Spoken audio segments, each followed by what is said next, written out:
In this video, I'm going to talk about why I think the F2 assault rifle is the best assault rifle in Battle Prime. And we're starting right now.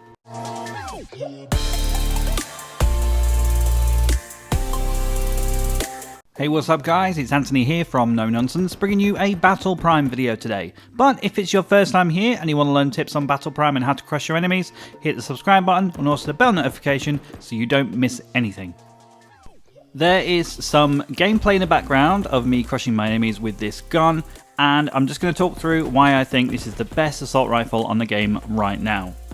The first thing to mention is that its single shot damage is the highest of any assault rifle in Battle Prime right now. So each of your bullets does 810 damage depending on how close you are to them. The damage does start to drop off a lot sooner than most assault rifles though, so it's 40 meters and then it drops down to 45 meters and then 45 it carries on at the damage shown on screen. Now, the VK15, which is the community favourite, does start to drop at 50 meters, so the F2 does drop a lot sooner. But I found that because of the high damage anyway, it does drop to a lot higher than what the VK15 does when it drops. So I can kind of see why it drops a lot sooner. Now usually I don't really have a problem with that, but this gun does have quite a kick to it, so its recoil is quite big, even if you concentrate on the control attribute or control stats of a gun, which I'm sure most of you do. But it still has quite a kick, so shooting people at long range is going to be difficult for you. Moving on to the next two stats that are as important to me as damage, which is fire rate and reload speed. Let me know if you have any two other stats after damage that you feel are more important.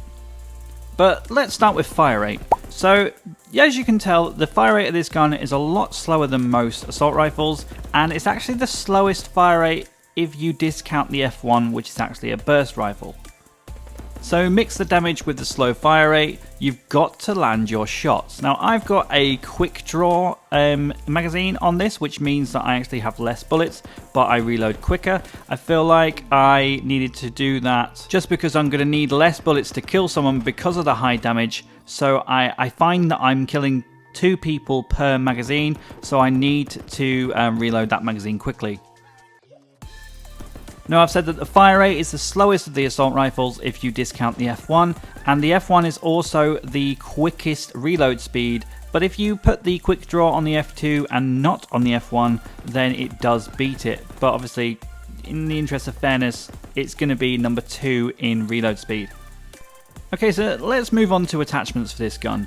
I started to use the holographic, but I felt like I needed to zoom in a little bit more than the red dot, but I felt like the recoil was a lot more noticeable with the holographic, so now I actually switched back to the red dot.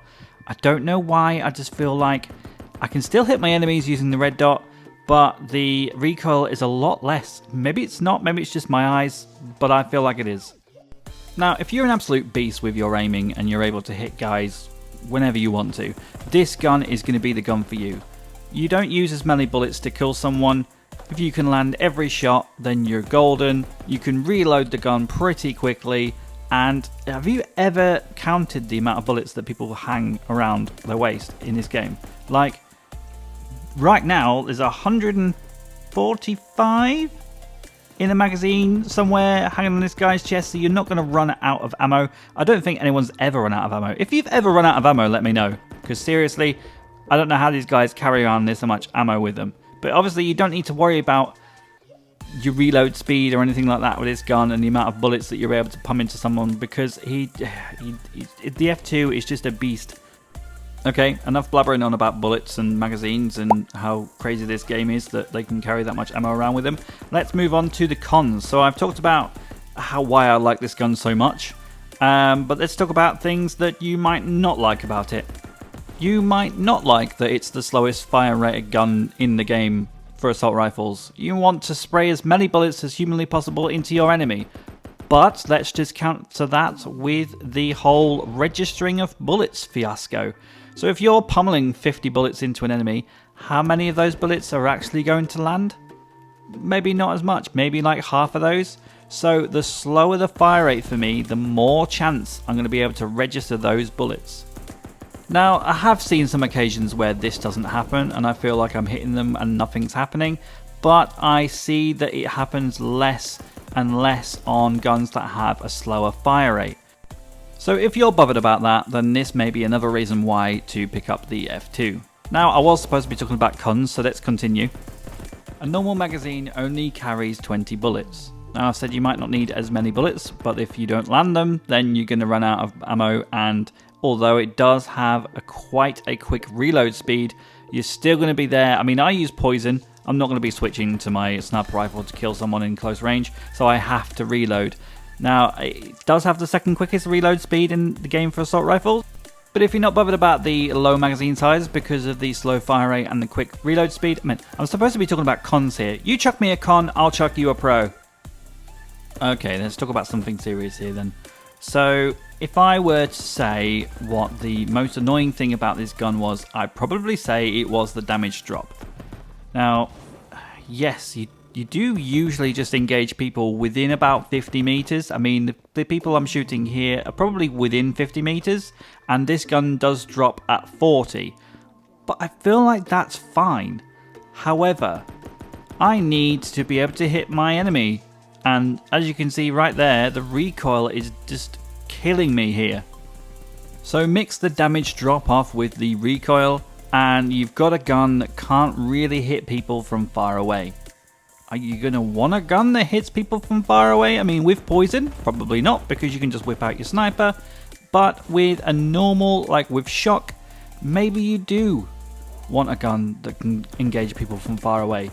I personally don't need to because I'm using poison, but you might. So there's your con, and it's kind of half a con, but you're going to get half a con because I like this gun so much, okay? Alright, stop crying. Would I recommend it? Hell yeah. Am I going to keep using it? Probably. I mean, I want to keep using other guns to see if I make another video about how great other guns are, but I think if I'm not making a video about other guns, I will be using this one. Let me know in the comments below if you want me to do a side-by-side comparison of this gun and any other gun of your choosing. I will gladly do it. Plus, when we get private matches or firing range or all that jazz where I can actually do some physical testing of guns, this would be very good to do a test on. But until then, you'll just have to watch my gameplay. Thank you very much for watching this video, and I'll see you in the next one.